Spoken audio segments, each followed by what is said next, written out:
दानिनो नोंखौ नांगौ आरो आंनोबो नांगौ नोंखौ रावबो नोंखौल' नागिरो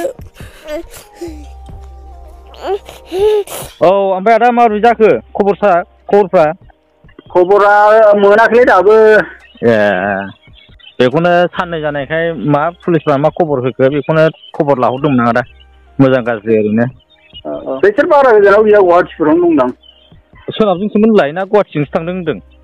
गुवाहाटियाव नुजिरनाय सासे बेबायदि होनहरदों ए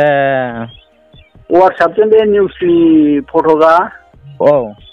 वाट्सएपआव हरदों आंनाव ओमफ्राय बेनोमोन नामा ओमफ्राय होननानै सोंदों आरोखि ओमफ्राय बे नङा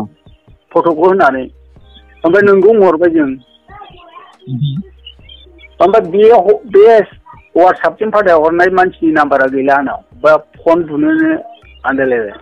मारैथो जानांगौ बिदिबालाय ओमफ्राय पुलिसफ्रालाय माथो होनदों पुलिसफ्राथ' फैसा नांगौ आं फैसा गारनो हायाखिसै फंबाय बिसोरबो फैसानि थाखायसो ना औ फैसाया बेनो लांजोबदों आंना एकाउन्टआव गावनि एकाउन्टआव दंखायोमोन 55,50,000 बे रोखोम ओमफ्राय दा आंनो थाइसे थाखा गैया दा पुलिसफ्रालाय माथो नायनो आं थानायाव एसेल' होबाय मानसिया सुइस अफ गोजा ना बे सुइस अफ बा जेबो खालामनो हाया जाहैबाय लकेसनजोंबो नागिरनो हाया दाथ' सुइस अफबा औ लकेसनजों नागिरनांगौबाबोथ' अनेक फैसा नांगोन औ जारलालै होमबालाय बिसोर द्रपसो दोनसिगोन बे होमबालाय ना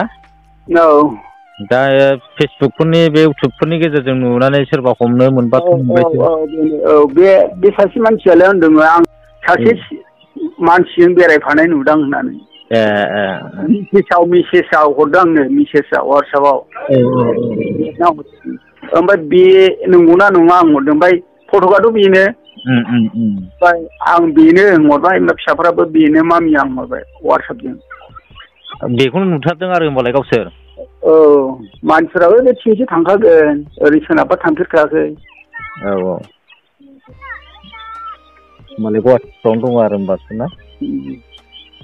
दाथ' पुलिसफ्राबो नागिरा मालाय मारै मोनबावनो बेखौलाय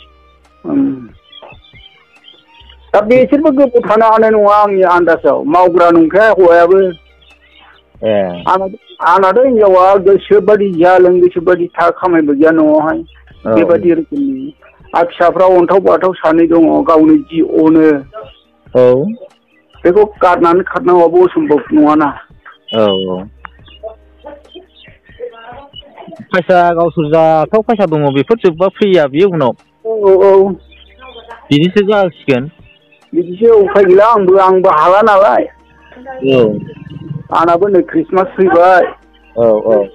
दा फिसाफोरखौ आं लानो ना बिदि थाबायबाय थानो बेबो जाबाय माथो होनबावना दुखु मानसिफ्रा सोंहरो नालाय मा मोनबाय नामा आदा खबर नामा मोनबायबा खिथाहरफिन बिदि होनो नालाय दुखु मोनजोब्बायना गथ'नि गाबनायखौ नुनानै गासिबो आंथ' बिखा खामग्लिनानै दंलै फंबाय मा खालामबावनो बयबो गासिबो दुखु फोरमायजोब्बाय उन्दैखौ गारना खारनाय सासेया क्लास 6 आव फरायो बे थांबा आं लानांगौ जाना फैयो हनै जेबो खामानि मोनला दा बेबो स्कुल गना बिब'जों फैनानै आं खामानि मावनोबो बेबो जाया स्कुल गबा मोनाखाबाय दा गथ'आ दङ खाथियावनो गथ'आ दङ दे होमबा आदा दे गथ'फ्राबो हनै गेलेदोंदां